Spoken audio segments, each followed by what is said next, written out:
Well, hello everybody, and welcome back to the Band with Kaleidoscope Ears. I'm Vinny Caggiano, eclectic guitarist, and then my good buddy James Corbett, and we're going to talk about Nowhere Man.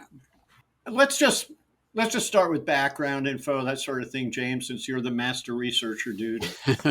Indeed. Well, in my extensive research, I've discovered that this was a song off of the Rubber Soul album. Specifically, so this was written in the time period where they were working on Rubber Soul, and John was desperately trying to come up with another song, and apparently had spent something like 5 hours one morning just trying to come up with a song, trying, and didn't come up with anything. And the story goes, he went to lay down to rest, and in that moment of relaxation, the entire song came to him, lyrics and melody and everything. So I don't know. There's probably something in there for people who find themselves at a creative impasse. Take it from one of the masters as to how you might get around such an impasse. But I think a lot of people read this psychologically as a study of John himself. And this relates to a number of things. For example, the Beatles Bible cites his infamous "We're Bigger Than Jesus" interview with Maureen Cleave, where he talked about a lot of things, including the fact that he's an incredibly lazy person. Specifically, he said, Maureen wrote, John, can sleep almost indefinitely, is probably the laziest person in England. Physically lazy, he said. I don't mind writing or reading or watching or speaking, but sex is the only physical thing I can be bothered with anymore. And this is followed up, John Lennon from Hunter Davies' book. I can get up and start doing nothing straight away. I just sit on the step and look into space and think until it's time to go to bed, etc., etc. There's a lot of stories like that. And Paul has apparently confirmed this when he said when they got together, they would still come together at that time to do their writing sessions or to swap songs with each other. And he said, when I came out to write with him, John, the next day, he was sleeping on the couch, very bleary eyed. It was really an anti John song. He told me later, he didn't tell me then. He said he'd written it about himself, feeling like he wasn't going anywhere. I think it was actually about the state of his marriage. It was in a period where he was a bit dissatisfied with what was going on. However, it led to a very good song. He treated it as a third person song, but he was clever enough to say, isn't he a bit like you and me being the final word? And that's something that I've always picked up on from this song. To me, this is the difference between John and George, because they both talked about these kind of themes and these ideas and these lost people, etc. But George is always very preachy. Look at them. They don't understand. They don't get it. These squares, you're not going to. Whereas John is, generally speaking, I think more introspective and, hey, this is me. This is ultimately about me. So that's one of the reasons why I think John's approach to this subject matter appeals to me. But anyway, I think we can probably safely say that there's some amount of introspection with regards to this song that caused it to come into existence. The other thing that I thought was interesting with regard to the production of the song was something that you've mentioned before and has really stuck with me. The tone on that guitar solo is just incredible. How the hell did they achieve that? Well, there is a little bit of information on this from the Complete Beatles Recording Sessions, Mark Lewison's book. There's a quote from Paul.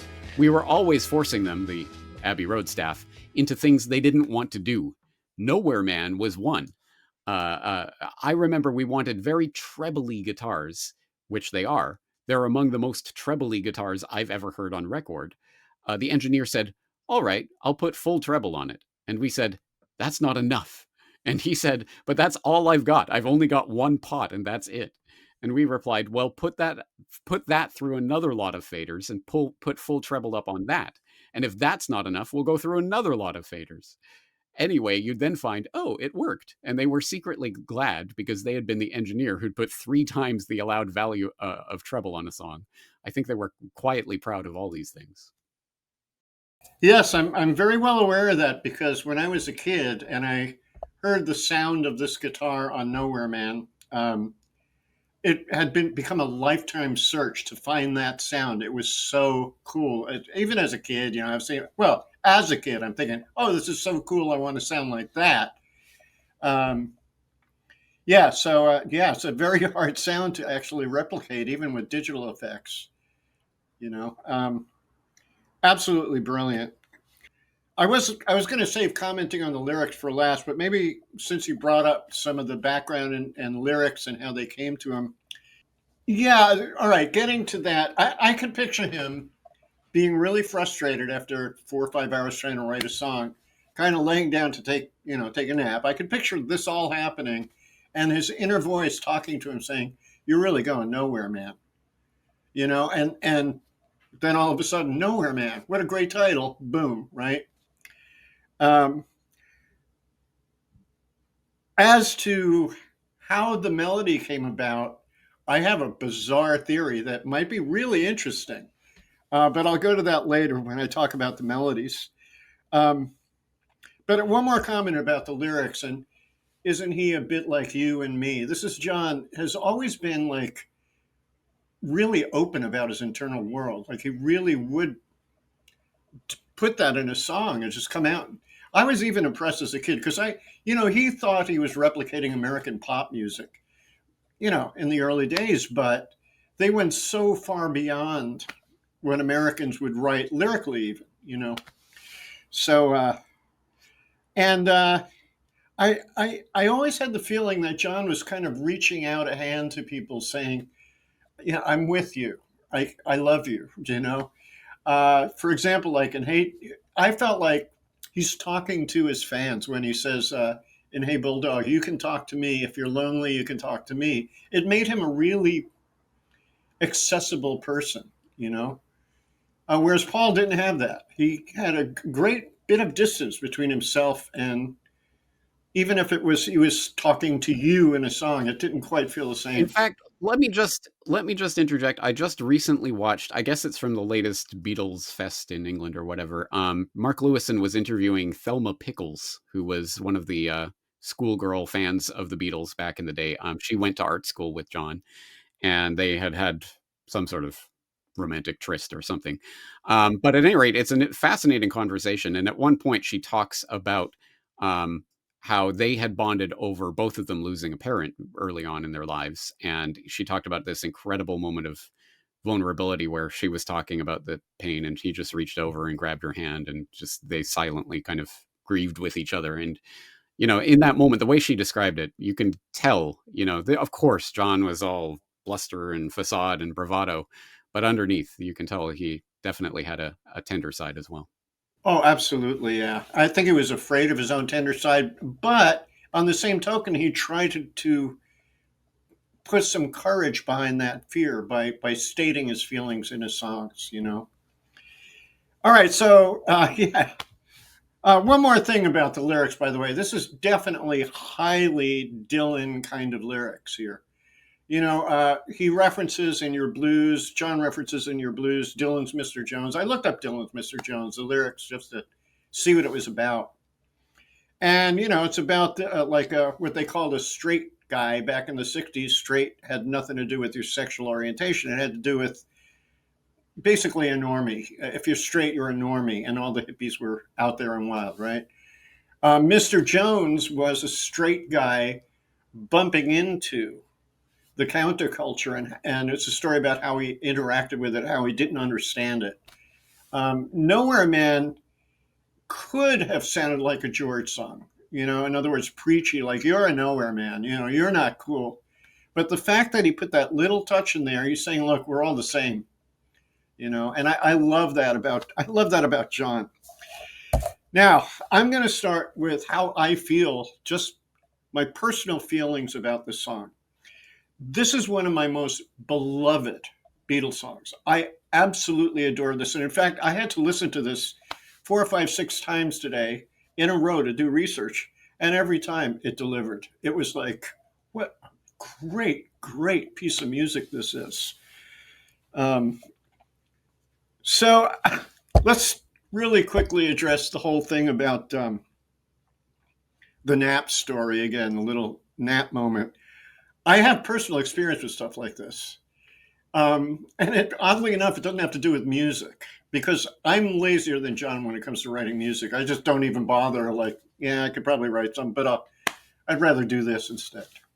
Oh, by the way, just an aside though, I'll tell you what. my building had a blackout. Well, my whole block had a blackout for about 2 hours or something like that. After an hour, I'm like, okay, what do I do with myself? What did I do? I picked up the freaking guitar and started playing. This is how much the internet distracts me, and I really resent it at this point. I'm so addicted to it, you know. Anyway, the song coming to him suddenly after work, work, work, work. You've heard me make this analogy before, and I might have even made it in another podcast. But I'm a big crossword puzzle. I like to do crossword puzzles, and there's this phenomenon that's so bizarre with crosswords. It blows my mind. Like I'll be looking, trying to solve this one thing, and I'm like, what the hell is it? I can't. I don't even feel like it's on the tip of my tongue. I feel like I just don't know. And then, like hours later, I'll pick up the crossword again, and it's like immediately the answer comes. It's mind blowing. So we have to put some faith in what our subconscious mind is capable of, especially after hard work, like really, really trying to get something, really, really trying, and you're just failing and failing.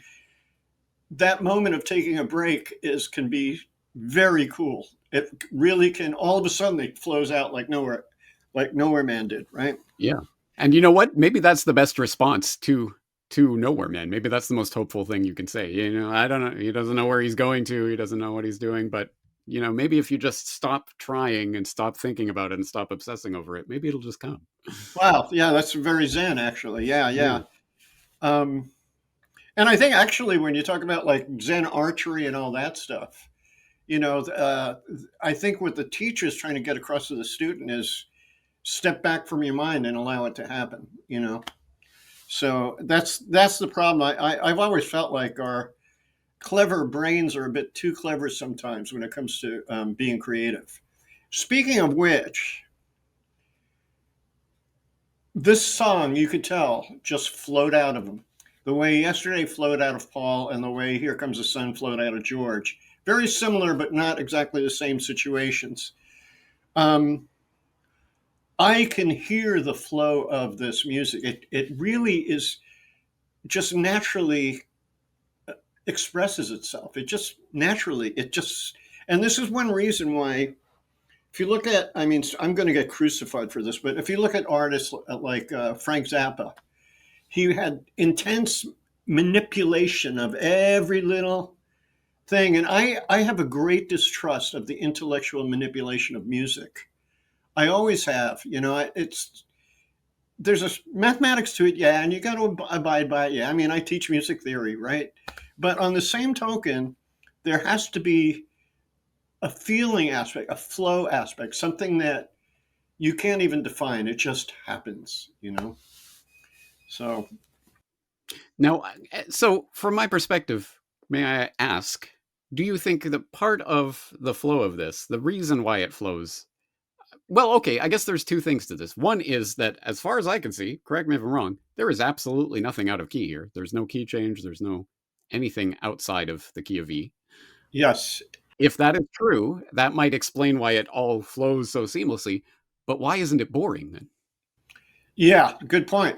And I'm going to touch on a few things later on that kind of show you why it's not boring. Um, but yeah, so wait, what was you? You had a question in there for me, Well, I right? guess the question is the flow from the fact that there's no fancy manipulation to get us into another key or any kind of tricks going on. It's all just in one tonal center. Well, maybe in a sense, you know. I mean, the chord progression is really basic. There's nothing to write home about here, but it's still got that John Lennon kind of parallel minor movement that is so interesting. So let's talk about that. All right. First of all, as far as being changing keys, Mike Pachelli made a really cool observation that I never knew, and I don't think anybody's ever mentioned before. The intro a cappella part is slightly out of tune with when the song comes in.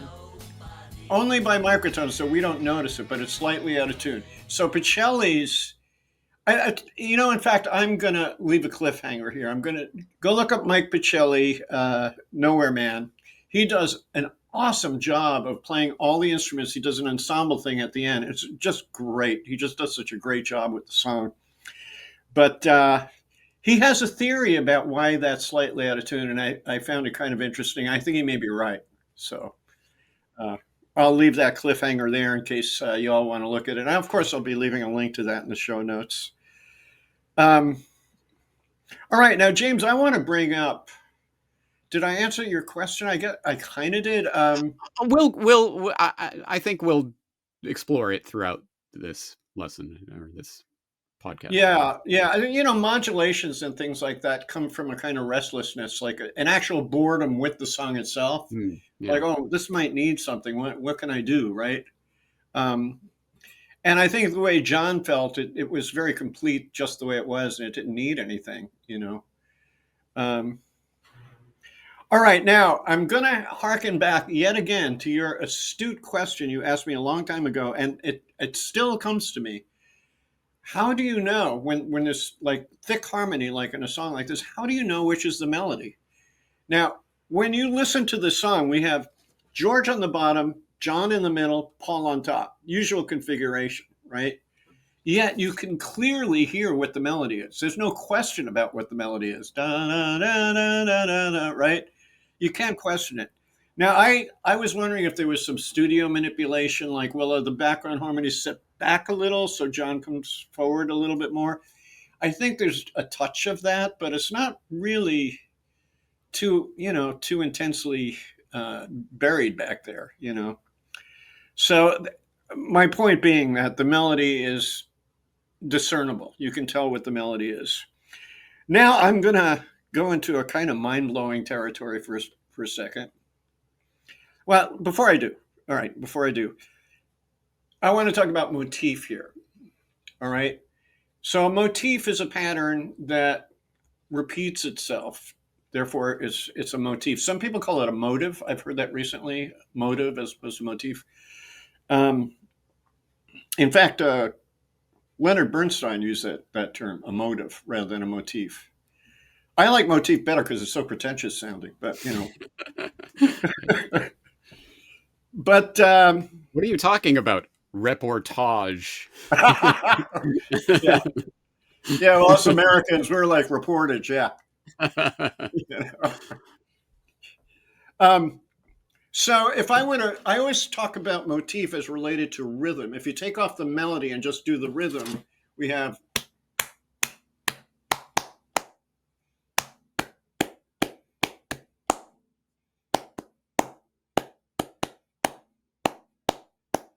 something like that, right?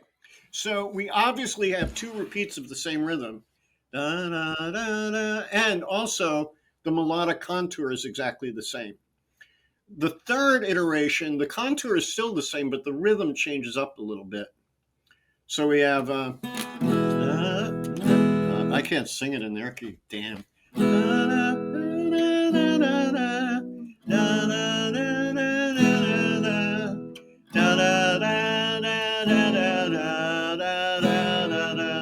I got one of the chords wrong.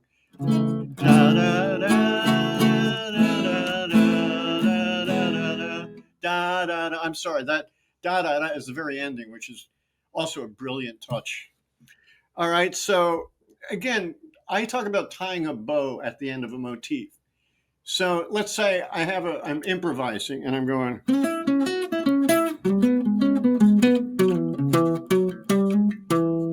Right,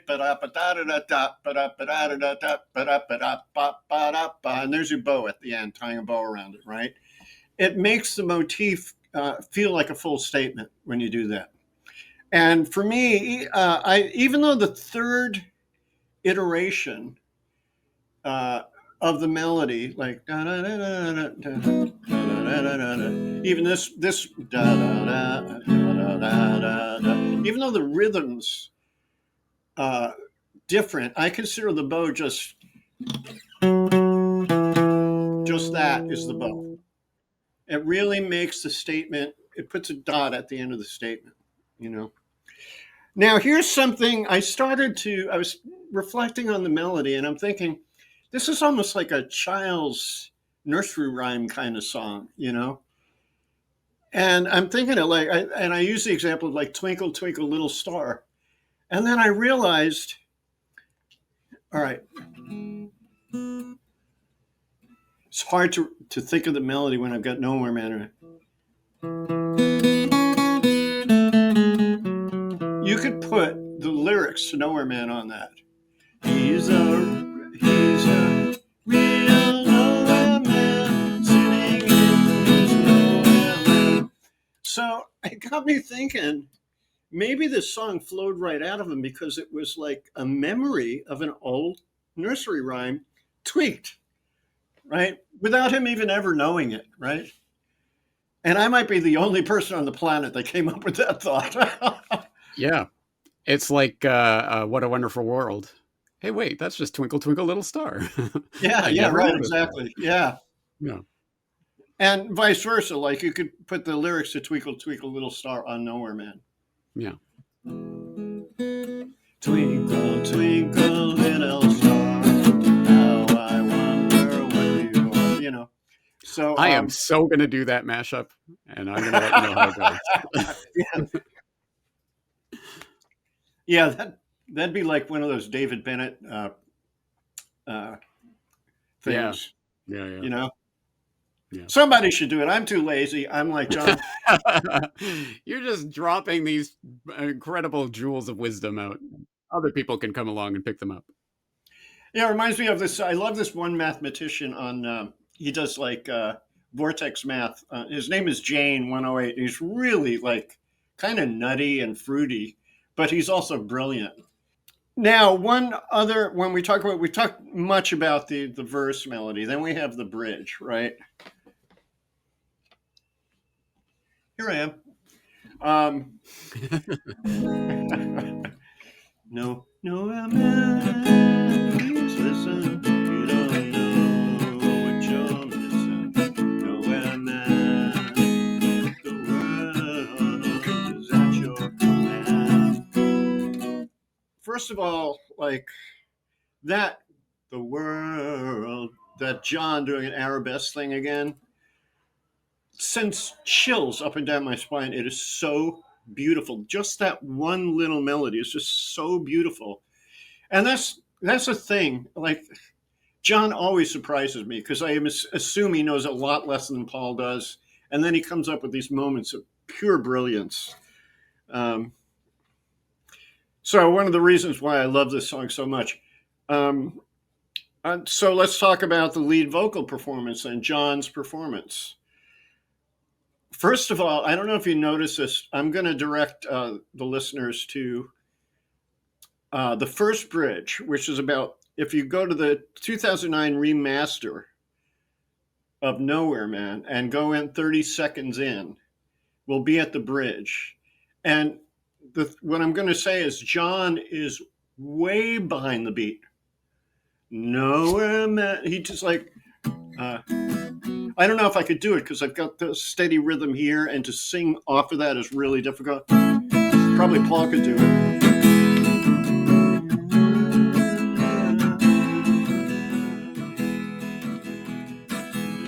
It's kind of like that. You hear it's like kind of slowly sliding in.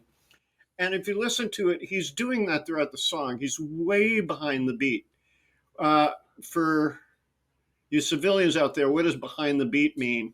It's like you have a steady beat and the melody is supposed to fall right where that beat lands, but it'll fall actually slightly after the beat lands, like you're a little late for it, you know?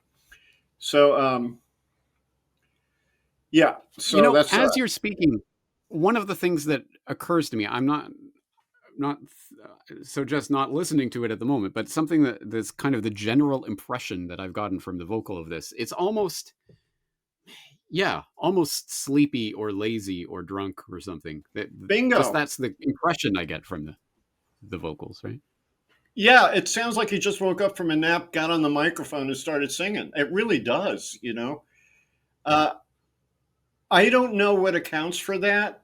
Maybe he did. Maybe he did take a nap and then like jump on the mic, you Or know? maybe it's intentional, right? Because it's the genesis Yeah, of the song. right, exactly. Uh, And but the thing is, you do notice it in this period in John's writing, this kind of feeling of laziness and floating downstream, I'm all only that stuff. sleeping, and yeah, yeah. I'm only sleeping, you know. So I think in this period, it's actually fascinating to think about. I think musicians, especially professional musicians, by nature, are kind of lazy. You know, nobody wants to rehearse; they just want to go do the gig. You know, but right? I mean, that's the way I am. You know, at my busking gig, I never rehearsed once. My band, the Elegant Strangers, we never once rehearsed. We just started performing. You know, um, because that's where the juice is. The juice is not in rehearsing. You know. Um, yeah, and as far as the actual vocal performance, this is to me one of John's most beautiful vocal performances. Just the quality of his singing. I love. It's kind of psychedelic too. That behind the beat feeling, like I haven't quite caught up because I'm disoriented or something. You know. I'll say this. I've said this before about a number of songs, but this is another one that's pointing to where they're going to go. You know, the psychedelic sound. It's not quite there, but you can feel it. It's coming on. Nowhere Man, the You can lyrical tell that their content. old sound was deprecated by this point. Absolutely, yeah, absolutely. And it, you know, from what I heard, like technically, we could say that we're not doing a Beatles single right now because it was on Rubber Soul, but it was not on the American Rubber Soul. What it should have been. It should have been. You know, I don't know what they might have decided to make a single out of it here or something like that. Just either way, though, I mean, it's good. You know, it has a relationship to Rubber Soul that Penny Lane and Strawberry Fields has to Sergeant Pepper. You know, like that. The vocal performance is so beautiful that it to me, it's reminiscent of "You're Gonna Lose That Girl," which is absolutely stunning vocal performance, and "A Day in the Life," also a stunning, different quality, but you know, it's not always that you hear you know, when you use the word beauty, you know, you don't always hear that in John singing, you know. All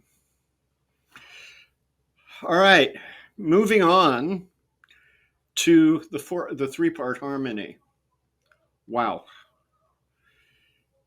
So it's you listen to it. I listen to it in headphones. And you don't even need to though. I mean, it is so perfect. That opening thing is so perfect. You know, the three-part harmony. I can't hear a flaw in it.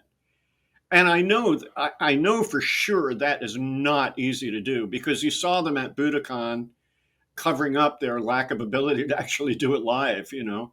So they must have rehearsed the hell out of it in the studio. Really, really rehearsed it.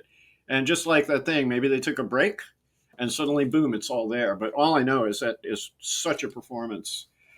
Um, yeah, this yeah, one note I made is this kind of sets the precedent for songs like Because, you know, which has a thick, is it like 6-part harmony or something like that? Is it Because that Mm, has that?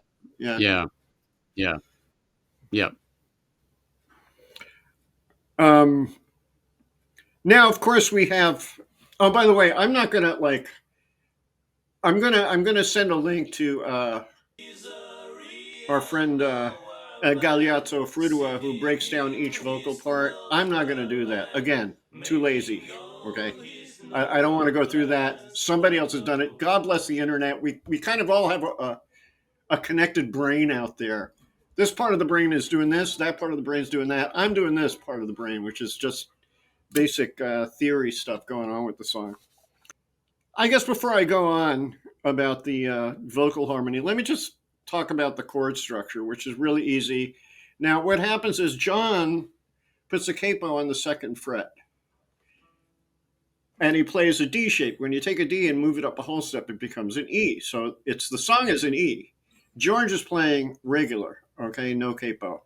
But it got me to thinking, what other song on Rubber Soul has a capo on the second fret in the key of E? Do you remember?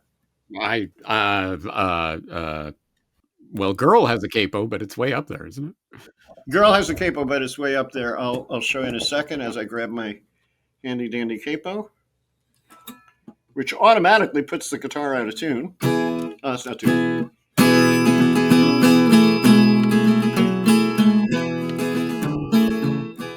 All right.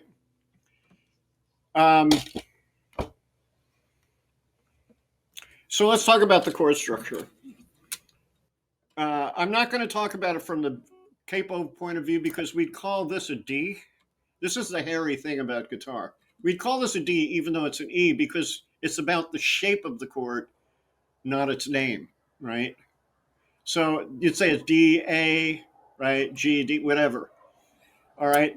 Crazy about the guitar. And it's really irritating thing about the guitar as well. This is why I don't like capos generally. Okay, so the chords are one. We're in the key of E. The one chord is E, the first chord of the key. To B, the five chord of the key. So 1 to 5, 4, 1. Really simple. But then he plays F sharp minor 7, and that minor 7 actually makes a difference. Right? And maybe it's because we have that pedal point. Right? Right. It sounds real. Actually, I have to admit, when you put the capo on, you'd be playing like an E minor 7 shape, and that sounds even nicer because it's got the open string sound to it. So yeah, E, D, A, E, F sharp minor 7, minor.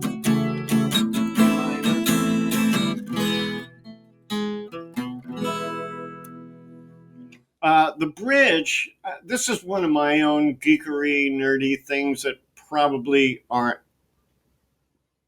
based on any kind of reality. But if we took the two weak modes, now we're talking about like I call a lot of theorists will disagree with me on this. I don't care. I call the strongest mode the Ionian, the major key, and its relative minor. Those are the two strong major minor strong modes. Middle strength would be the based on the fifth step of the key, and the second step of the key, which is Dorian. And finally, weak modes would be the 3 and the 4, which are precisely the bridge.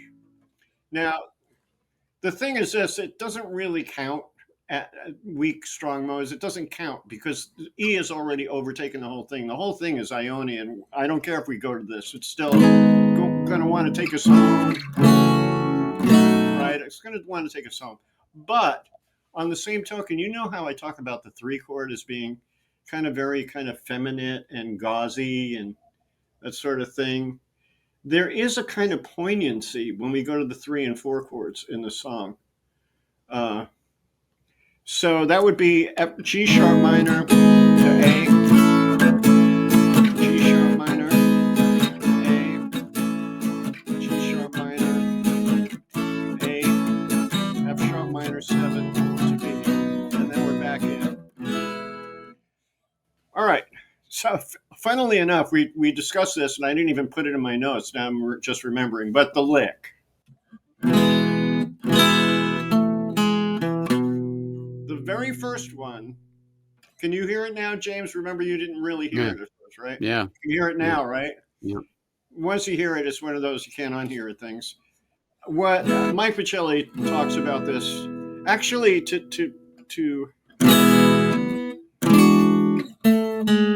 this chord here, right? What that is, that's an E9. But what happens, the way it's configured in the song is John is playing, for all intents and purposes, an E chord with the capo. And George puts a B minor. And when you put it all together, you get this sound. Only happens once. For the life of me, I can't figure why. I was just going to ask, why? What is the point of that? I don't know. Maybe it was something. I don't know. I mean, Yeah, this is like an unanswerable question. We'll never know. Nobody will ever know unless we talk to Paul personally and he remembers, you know. But no offense, Ringo, but you Yeah, I would was going to say, what about Ringo? know. He might remember. Oh, well, George went with a B minor because. No. Anyway, I was going to say this song. I'm still talking about the vocal harmony. So uh, this song, the interesting thing, it's both future based and past based because we're hailing back to girl bands like the Shirelles, where we get the or whatever the note is that they sing.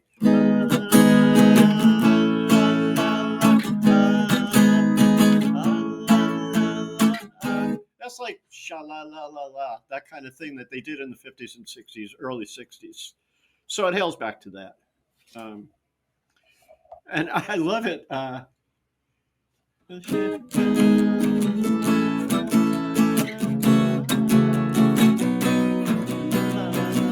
You know, they do it.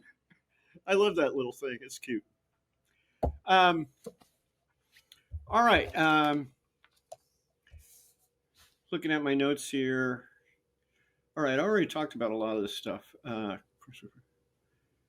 Yeah. Okay, good. So let's talk about. Oh, I didn't mention. Yeah. All right. I was going to go there. We're talking about the guitar stuff, right? John, again, uses the capo at the second fret, right? And Norwegian Wood does the same thing. It's in the same exact key, right? So I'm thinking John had the damn capo on the guitar. He was too lazy to take it off and just started playing, you know? It's a So reasonable theory. it's a reasonable theory. Like, I'll just leave the capo on and see what happens. I don't feel like, you know. I think part of it was probably, I think this was the first time he used the capo in the key of E like this, and he liked the sound of it. He liked the ring of it, and he liked that he was using D and open G chord shapes rather than bar chords and like that. So it could be that too, just a matter of like, oh, I like the sound. I'm going to keep using it. All right, now the guitar solo. Did you find out in your digging anything kind of interesting about the solo or? I did not, but I know that we found something interesting about what George was doing with that motif at the very beginning, melodically, to invert it. Right. Okay, number one. It's not just played by George, it's John and George doubled. Okay. All Hmm. right. And he had to have taken the capo off by then. I don't see how else he could have done it with the capo. So I did some research. And forgive me, James, I used AI. And I said, I typed in, AI gave me a really stupid answer, by the way. Oh, by the way, I'm gonna send you a link. This guy has like two iPads and he has Chat GPT talking to each other, right? But what he does is, I don't know if you've seen this, but he says, I'm gonna have Chat GPT have a conversation with GPT. How do you feel about that? And one of the computers goes, well, that sounds wonderful. We could start by talking about something really interesting. The other one goes, I agree. In fact, we could probably just get down to something so much fun to talk about. And it keeps going back and forth. But they never ever came up with an idea for something to talk about. It was amazing. It went on for like 5 minutes. It's hilarious. I got to send it to you. Anyway, so my question was, did George Harrison compose the guitar solo for Nowhere Man? ChatGPT, in all of its stupidity, said, no, George and John doubled the guitar parts and they're both playing at the same time. Didn't come near to answering so I had to rephrase the question. I said something like, what I'm asking is, who actually wrote that part? Who composed that part? And it turns out, and I did some more research on it, John wrote the guitar solo. And this is another place where I go, John, you're always like surprising me with stuff. Like, this is amazing. I didn't think he had it in him. So there's that. All right, so what we were talking about, which is kind of interesting, we have our main melody line not talking about the guitar solo, right? That's our vocal melody. But what happens in the solo, instead of going, it goes, right? And again, we have a motif there.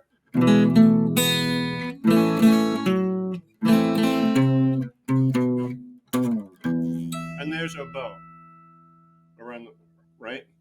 But I'm going to make mention of this. I found out that this harmonic played at the 12th fret is not the harmonic he does. It's actually a 5th fret harmonic, and it's super difficult on a crappy acoustic like this. I'll try to do it, but hear that? Yeah. Yeah, there it is. And I think George just overdubbed that one little note. Yeah, that would make sense. Yeah. Because it is, again, just that whole solo is so crisp and the tone is so, and then the harmonic in Oh, the end, it's just, yeah, it's beautiful. this song, and again, it's like 2 minutes and change. It's got three freaking bridges. That is remarkable to me.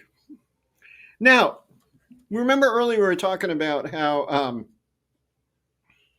I put a note here. The tone! Exclamation points, right? The tone is just so awesome. But what makes the song pop? What makes it crackle along the way it does? Listen to it. It's Paul and Ringo. The rhythm section are making the song snap. All right, they're giving it like motivation. Otherwise, it would have been a lazy song. And the thing is, Paul and Ringo are right on the beat. They're sharply on the beat, right? And that brings out the fact that John is behind the beat and kind of like doing this dreamy thing against it. And I wrote down the rhythmic motif Paul generally plays. He kind of changes it up once in a while. This is very, it reminds me a little of like something his later years when he was like playing like real melodies on the bass. He did have a rhythmic motif of da da da da da da da, or whatever he plays. I don't know the exact notes, but it had that da da da da da. So that's what kind of gives the song its motivation. Um, I'll just confess, I have never once thought about the bass on that song. never, never consciously thought about it. But I will definitely be listening for it now. yeah, it's definitely got a feel of it's like All My Lovin'. It's walking bass. Hmm. So in other words, like walking bass would be all quarter notes, like that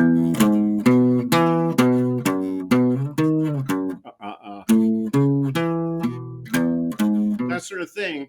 But every once in a while, he throws in a couple of eighth notes or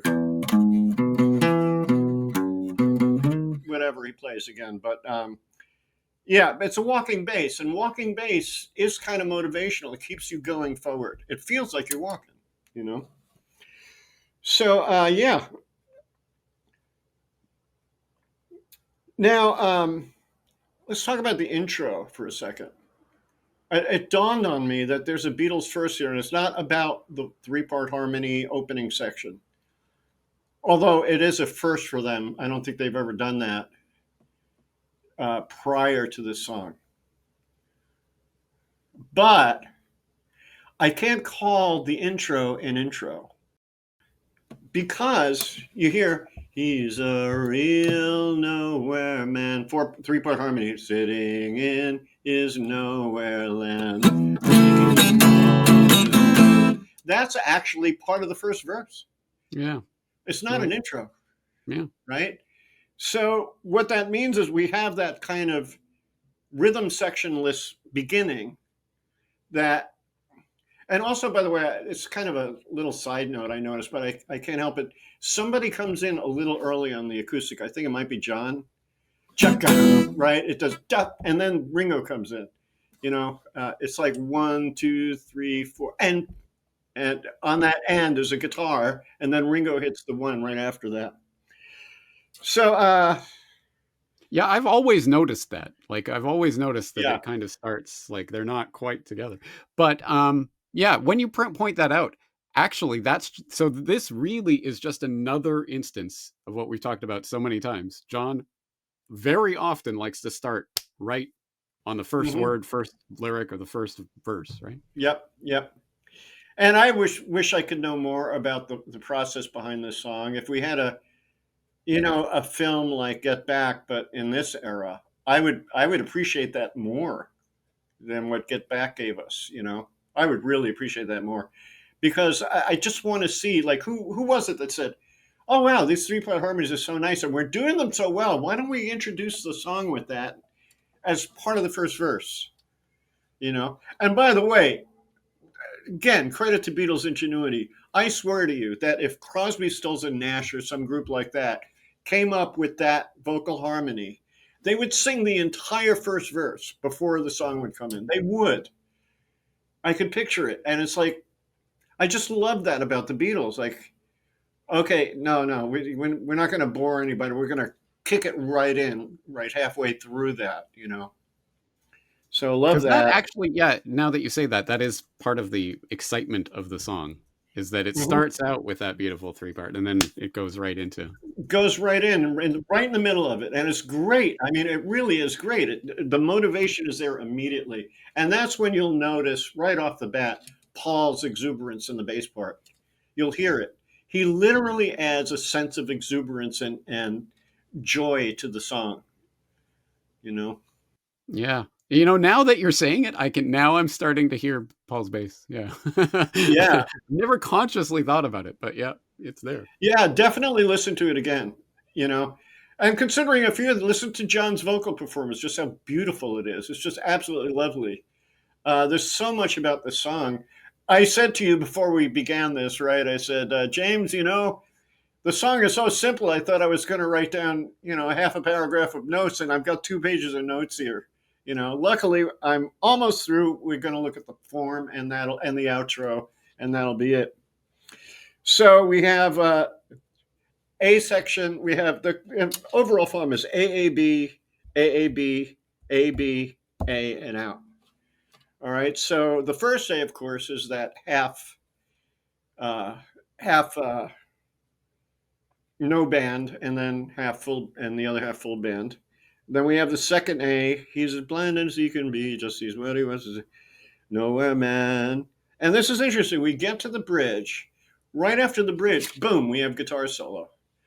I love that. All right. And since we're doing the form AAB, that first A is the guitar solo. The second is John singing the verse.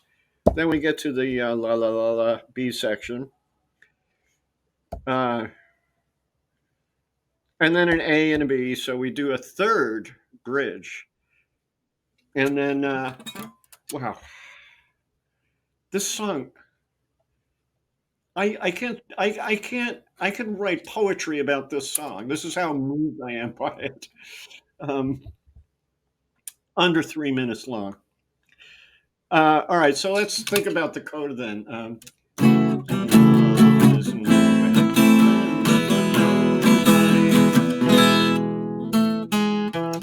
And George said that little move as if to say, we're not done this time.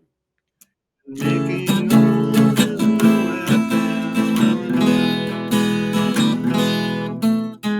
making and then we have Paul. Yeah. I mean, way up there. Yeah. And the interesting dot at the end of this phrase is when John generally sings it, making all this nobody, right? Sings that, nobody. But the ending was nobody. And I'm wondering if I don't know what made them think of that's another mystery. Like, what made them think of cutting that melody, like truncating it, like that? And the only thing I could think of is maybe they wanted to make room for the thing. That could absolutely be it. For me, I feel like there must have been some 50s or 60s song that would end like that. That just it feels like there's something that they're working from with that. But It's I funny. can't possibly name it off the top of my head. I don't know. You know what? It's funny you say that because I had the same exact thought about it. It was like an influence from some early 60s pop hit, Yeah. right? Yeah. And it could be. I mean, a lot of this stuff happens unconsciously, Yeah, you know? exactly. I mean, yeah, exactly. I think as young budding songwriters, they're just sponging all this up, and it's just an idea. Like, oh, the last one can just be truncated a little, or Yeah. something. Yeah. I don't know, but it's so. Maybe Paul was so high up there for him to sing "No, Nobody." What might have Yeah. been really hard. Yeah. Yeah. So Kind of maybe necessitated it. Yeah. I would think that would have been a suggestion by Paul. Like let's do it like let's end this phrase like nobody. All I know is, man, again, this is the Beatles' period of pure equality amongst the members. Even George liked this phase. If George liked it, you know it had to be a generally good time for the Beatles. This and Revolver, you know. All right, so for you listening audience out there, a lot of the points we brought up, I'm gonna, if you want to learn the exact guitar parts for this, Mike Pachelli, as always, does an awesome job. I recommend you subscribe to his channel if you love the Beatles because he does a lot of Beatles breakdowns. But from the micromanagement of what every guitar is doing down to the note, pretty much. And if you want to know about like these complex vocal arrangements, uh, Galeazzo Frudua, think the name of his channel is Beatles Vocal Harmonies, something like that. Something along that line. Yeah, Yeah. but I'm going to leave a link for y'all in case you want to look into those. But I highly recommend, really giving this song a deep listen, like giving it your attention because it's honestly, it's worthy of your attention. It's such a great, great piece of beautiful music. On that chord, But well, okay. And if people want to know about the theory to not just this song, but any Beatles song, hey, maybe take a lesson from Vinny yeah, because he can break down the music theory behind anything, and then he can teach you how to play it. yeah, I'm starting to figure out that I'm actually pretty good at all this. It took me years to realize that. I really am starting to realize, like, oh, you know what? Like, I don't know many people that can do what I do. I mean, I'm not even bragging, honestly. It's I like, I won't make you self promote. I will do it for you. Recently, for no particular reason, what showed up on my feed, but you talking about "Fool on the Hill" back with your old student 20 years ago or whatever. That oh video wow, series, just one of those randomly popped up, and I watched it again, even though I watched it several years ago when I was watching all of your videos there, and was equally fascinated by your breakdown of it again this time. So yes, wow. you are good at this. I really love going back to those old ones and watching them. I got to check that one out. I will do that. I recently checked out the Martha My Deal one because for the life of me, I can't play it on guitar right now, but I figured out how to do it back then. So, but James, We did it. we did it. And Yay! are we under an hour? I think we Yes, might be. just barely. I covered it all, baby. I covered it Yeah. all. All right. All right, great. Well, this was fun. So, yeah. And again, I'm sorry I'm not as regular as most podcasters, like my friend James here.